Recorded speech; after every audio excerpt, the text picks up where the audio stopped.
ମୁଁ ଆଉ ମୋ ଗୁଲଗୁଲ ସାଙ୍ଗ ଦୁହେଁ ବାହାରିଲୁ ଆଜି ରଥ ଦେଖିବାକୁ। ଆଉ ରଥ ଦେଖି ବାଟରେ ଗଲାବେଳେ ଆମେ ପଡ଼ିଆ ପଡ଼ିବ। ପଡ଼ିଆ ଦେଇ ବାହାରିଲା ପରେ ବହୁତ ସୁନ୍ଦର ରାସ୍ତା କାମ ହୋଇଯାଇଛି। ସେଥିପାଇଁ ଛୁଆମାନେ ବାଟକୁ ଦାମ୍ଭର ଖୁଚୁରା ପଇସା ନଥିବାରୁ ଆମେ ଖସି ତାଙ୍କ ପାଖରୁ ପଳେଇ ଆସିଲୁ। ଆସିଲା ପରେ ସନ୍ତ୍ରାଳୀ ମାର୍କେଟରୁ ଡାହାଣକୁ ଗଲୁ। ଡାହାଣକୁ ଗଲା ପରେ ପଞ୍ଚଲିଙ୍ଗେଶ୍ୱର ଆଗକୁ କିଛି କିଲୋମିଟର ପରେ ପଡ଼ିବ। ପଞ୍ଚଲିଙ୍ଗେଶ୍ୱର ପାର ହେଲା ପରେ ଗୋଟେ ପେଟ୍ରୋଲ ପମ୍ପରେ ତେଲ ପକାଇବୁ। ତେଲ ପକାଇଲା ପରେ 200 ଟଙ୍କା ତେଲ ମାଗିଲୁ। ସିଏ ଆମକୁ 300 ଟଙ୍କା ତେଲ ଢାଳି ଦେଲୁ। ଆମେ ଫେରେ 100 ଟଙ୍କା ପୁଣି ଦେଇକି ଆସିଲୁ। ଦେଇକି ଗଲା ପରେ ରଥ ପାଖାପାଖି ପହଞ୍ଚିଲୁ। ଗଲା ପରେ ଏଠି ଖାଇବାକୁ ଦେଉଥିଲେ। ଏଠି ଟିକେ ଷ୍ଟାଇଲିଶ ଛୁଆ ଚଷମା ପିନ୍ଧି ପକାଇଲା।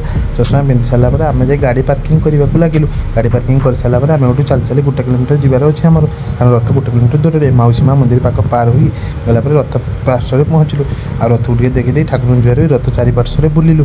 ଗଲାବେଳେ ପଛରେ ଦୁଇଟି ମଉସା ବହୁତ ସୁନ୍ଦର ନୃତ୍ୟ କରୁଛନ୍ତି।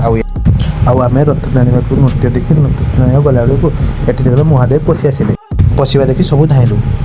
ଆଉ ରଥ ଟାଣି ଆମେ ଆସି ବାହାନଗା ପୂର୍ବୀ ଫାଷ୍ଟଫୁଡ଼ରେ ପହଞ୍ଚିଲୁ। ଏଠି ଆସି 2 ପ୍ଲେଟ୍ ବିରିୟାନୀ ଅର୍ଡ଼ର କଲୁ। ଆଉ ବିରିୟାନୀ ଖାଇସାରିଲା ପରେ ଆମେ ଅଣ୍ଡା chop and chicken samosa order କଲୁ।